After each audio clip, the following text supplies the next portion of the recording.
Magpapalambot ako ng langka. Water lang and langka. Jackfruit. Huwag lagyan ng asin para madali maglambot yung ating langka. Ganun ang sikreto. Natin. Wow! Ayun, oh.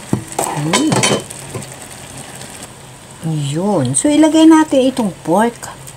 Yun. Tapos, ilagay natin yung isang ating chicken cubes. Or pork cubes. So, ilagay ko yung pork kasi pork naman yung nilagay natin. Pero mas gusto ko yung chicken. So, takipan natin siya uli at sa mahinang apoy, atin siya pakuluan muli.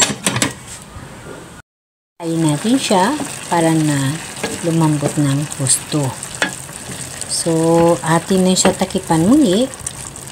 Mamaya na natin siya lagyan ng asin para lumambot ng gusto yung ating langka. So, takipan natin hanggang sa lumambot yung pork. Lagyan ko sa ng fish sauce. And then, ilagay ko yung kalahating gata.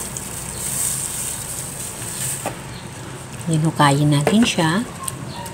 Lagyan na natin siya ng lasa. Titimplahan na natin. Lagyan na natin siya ng onion. So, ilagay natin yung ginger and onion. Tapos, halu-haluin natin. Less oil. So, lagyan natin ng magic sarap. And then, lagyan natin ng pinch of sugar. Yun. So, takipan natin siya hanggang sa maluto yung ating onion and ginger.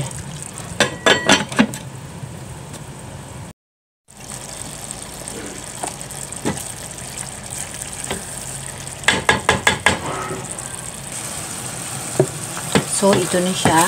Ngayon, ilagay na natin yung plus gata natin. Yun. And then, hukayin natin siya at i-off. Ganyan.